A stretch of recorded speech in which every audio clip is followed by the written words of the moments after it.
जिन लोगों ने अल्लाह के रूबरू हाजिर होने को झूठ समझा वो घाटे में आ गए, यहां तक कि जब उन पर क़यामत नागहां आ मौजूद होगी तो बोल उठेंगे कि हाय उस कोताही पर अफसोस है जो हमने क़यामत के बारे में की।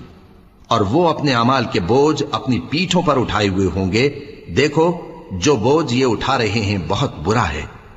और दुनिया की जिंदगी तो एक खेल और मशगला है, और बहुत अच्छा घर तो आखिरत का घर है, यानी उनके लिए जो अल्लाह से डरते हैं।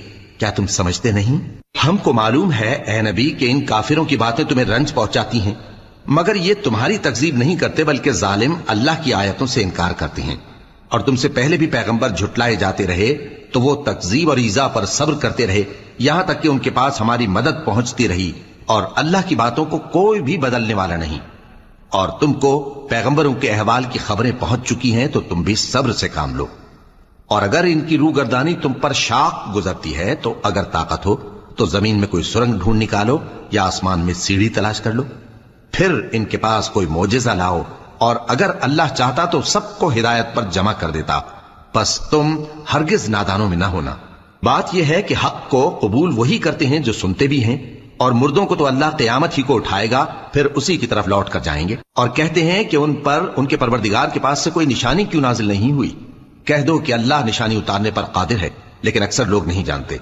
और जमीन में जो चलने फिरने वाला हैवान या अपने परों से उड़ने वाला परिंदा है उनकी भी तुम लोगों की तरह जमाते हैं। हमने किताब यानी लौहे महफूज में किसी चीज के लिखने में कोताही नहीं की। फिर सब अपने परवरदिगार की तरफ जमा किए जाएंगे।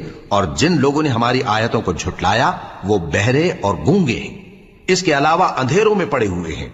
जिसको अल्लाह चाहे गुमराह रहने दे और जिसे चाहे सीधे रास्ते पर चला दे। कहो काफिरो भला देखो तो, अगर तुम पर अल्लाह का अजाब आ जाए या क़यामत आ मौजूद हो तो क्या तुम ऐसी हालत में अल्लाह के सिवा किसी और को पुकारोगे? अगर सच्चे हो तो बताओ। नहीं, बल्कि मुसीबत के वक्त तुम उसी को पुकारते हो, तो जिस दुख के लिए उसे पुकारते हो वो अगर चाहता है तो उसको दूर कर देता है। और जिनको तुम शरीक बनाते हो उस वक्त उन्हें भूल जाते हो। और हमने तुमसे पहले बहुत सी उम्मतों की तरफ पैगंबर भेजे, फिर उनकी नाफरमानियों के सबब हम उन्हें सख्तियों और तकलीफों में पकड़ते रहे ताकि आजिजी करें। तो जब उन पर हमारा अजाब आता रहा वो क्यों नहीं आजिजी करते रहे, मगर उनके तो दिल ही सख्त हो गए थे। और जो काम वो करते थे शैतान उनको उनकी नजरों में आरास्ता कर दिखाता था। फिर जब उन्होंने उस नसीहत को जो उनको की गई थी फरामोश कर दिया तो हमने उन पर हर चीज के दरवाजे खोल दिए, यहां तक कि जब उन चीजों से जो उनको दी गई थी खूब खुश हो गए तो हमने उनको नागहां पकड़ लिया और वो उस वक्त मायूस होकर रह गए। गरज जालिम लोगों की जड़ काट दी गई और सब तारीफ अल्लाह रब्बुल आलमीन ही के लिए है।